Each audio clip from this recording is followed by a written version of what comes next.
დაპირებისამებრ გთავაზობთ ინფორმაციას ცხოველების, ფრინველების, თევზების და მათი ჯანმრთელობის შესახებ. ასევე მოვლის და ფსიქოლოგიის თემაზე. ცხვრისა და თხის ადენომატოზი. ცხვრისა და თხის ადენომატოზი, რომელიც ასევე ცნობილია როგორც ფილტვის ადენომატოზი, წარმოადგენს ქრონიკულ, პროგრესირებად რეტროვირუსულ დაავადებას, რომელიც აზიანებს ცხვარსა და თხას. დაავადებას ახასიათებს ფილტვების სიმსივნური დაზიანება. ეტიოლოგია და პათოგენეზი. დაავადების გამომწვევია ცხვრის ფილტვის ადენომატოზის ვირუსი, რომელიც მიეკუთვნება ბეტა-რეტროვირუსების გვარს. ვირუსი ძირითადად ვრცელდება აეროგენული გზით, ანუ ინფიცირებული ცხოველების მიერ გამოყოფილი აეროზოლების საშუალებით. ასევე შესაძლებელია ვერტიკალური გადაცემა, ანუ დედიდან შვილზე. ვირუსი ინფიცირებს ფილტვის ეპითელურ უჯრედებს, რაც იწვევს მათ უკონტროლო გამრავლებას და სიმსივნური კვანძების წარმოქმნას. სიმსივნეები ძირითადად წარმოიქმნება ფილტვის პარენქიმაში და იწვევს ფილტვის ფუნქციის დარღვევას. სიმპტომები. ადენომატოზის სიმპტომები შეიძლება განსხვავდებოდეს დაავადების სტადიის და ცხოველის ინდივიდუალური მახასიათებლების მიხედვით. ძირითადი სიმპტომები მოიცავს: ქრონიკული ხველა. ხველა შეიძლება იყოს მშრალი ან სველი, განსაკუთრებით ვარჯიშის დროს ან სტრესულ სიტუაციებში. სუნთქვის გაძნელება, დისპნოეს სუნთქვა ხდება ზედაპირული და სწრაფი. ცხოველს უჭირს სუნთქვა, განსაკუთრებით დატვირთვის დროს. წონის დაკლება. დაავადების პროგრესირებასთან ერთად ცხოველი კარგავს წონას. ცხვირიდან გამონადენი. ხშირად შეინიშნება სეროზული ან ლორწოვანი გამონადენი ცხვირიდან. ზოგადი სისუსტე. ცხოველი ხდება ლეთარგიული და უმოქმედო. შეშუპებები. დაავადების გვიან სტადიაზე შეიძლება განვითარდეს შეშუპება კიდურებზე და ქვედა ყბის არეში. ზოგიერთ შემთხვევაში სიმპტომები შეიძლება იყოს ნაკლებად გამოხატული ან საერთოდ არ იყოს, განსაკუთრებით დაავადების ადრეულ სტადიაზე. ამიტომ დაავადების დიაგნოსტიკა რთულდება. დიაგნოსტიკა. ადენომატოზის დიაგნოსტიკა მოიცავს რამდენიმე მეთოდს.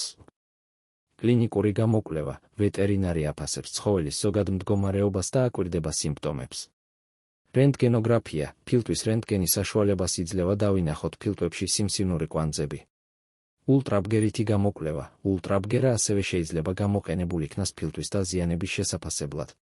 პათოლოგიური გამოკვლევა, ბიოპსია. დაავადების დადასტურებისთვის ხდება ფილტვის ქსოვილის ნიმუშის აღება და მისი მიკროსკოპული გამოკვლევა. პოლიმერაზული ჯაჭვური რეაქცია. ტესტი გამოიყენება ვირუსის გენეტიკური მასალის გამოსავლენად. სეროლოგიური ტესტები. ანტისხეულების გამოსავლენად ვირუსის მიმართ. მკურნალობა. სამწუხაროდ, ადენომატოზის მკურნალობა არ არსებობს. დაავადება პროგრესირებადია და ფატალური შედეგით მთავრდება. მკურნალობა ძირითადად მიმართულია სიმპტომების შემსუბუქებისკენ და ცხოველის მდგომარეობის გაუმჯობესებისკენ. ანტიბიოტიკები. მეორადი ბაქტერიული ინფექციების თავიდან ასაცილებლად ან სამკურნალოდ.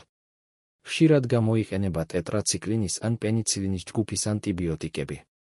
არასტეროიდული ანთების საწინააღმდეგო საშუალებები ას, ტკივილისა და ანთების შესამცირებლად, როგორიცაა მელოქსიკამი ან ფენილბუტაზონი.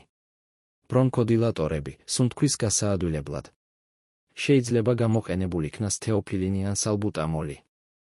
სიმპტომური თერაპია. ინტრავენური სითხეები დეჰიდრატაციის თავიდან ასაცილებლად და ზოგადი მდგომარეობის შესანარჩუნებლად. კარგი კვება, მაღალი ხარისხის, ადვილად ასათვისებელი საკვებით უზრუნველყოფა. ადენომატოზის პრევენცია მოიცავს შემდეგ ღონისძიებებს. დაავადებული ცხოველების იდენტიფიცირება და იზოლაცია. დაავადებული ცხოველები უნდა გამოიყოს ჯანმრთელი ცხოველებისგან, რათა თავიდან იქნას აცილებული ვირუსის გავრცელება. სანაშენე პროგრამები. დაავადებისადმი მდგრადი ცხოველების შერჩევა. ბიოუსაფრთხოების ზომები. ფერმაში უნდა იყოს დაცული სანიტარული ნორმები, რათა შემცირდეს ვირუსის გავრცელების რისკი. რეგულარული შემოწმება. ფერმაში უნდა ტარდებოდეს რეგულარული ვეტერინარული შემოწმებები, რათა დროულად გამოვლინდეს დაავადების ნიშნები. მედიკამენტების და საშუალებების ჩამონათვალი. ანტიბიოტიკები. ტეტრაციკლინი, მაგალითად ოქსიტეტრაციკლინი. პენიცილინი, მაგალითად ამოქსიცილინი. ამოქსიცილინი კლაულანის მჟავასთან კომბინაციაში. ცეფალოსპორინები, მაგალითად ცეპტიოფური. მაკროლიდები, მაგალითად ტილმიკოზინი. არასტეროიდული ანთების საწინააღმდეგო საშუალებები ას. მელოქსიკამი. ფენილბუტაზონი. კეტოპროფენი. ფლუნიქსინი. ბრონქოდილატორები. თეოფილინი, სალბუტამოლი ინჰალატორის სახით, ამინოფილინი, სითხეები, რინგერის ხსნარი, ფიზიოლოგიური ხსნარი, გლუკოზის ხსნარი, საკვები და ვიტამინები, მაღალი ხარისხის საკვები ცხვრისა და თხებისთვის, ვიტამინები და მინერალები, რჩევები. ადენომატოზის შემთხვევაში მნიშვნელოვანია ვეტერინარის რეგულარული კონსულტაციები და მკურნალობის გეგმის ზედმიწევნით დაცვა. სხვა ცხოველების დაცვის მიზნით დაავადებული ცხოველები უნდა იყოს იზოლირებული. ფერმაში აუცილებელია სანიტარული ნორმების დაცვა და ბიოუსაფრთხოების ზომების მიღება.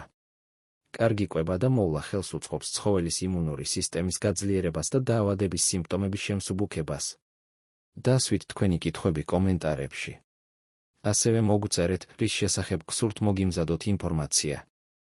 არ დაგავიწყდეთ, გამოიწერეთ ჩვენი არხი, რათა შეიტყოთ უფრო მეტი ინფორმაცია.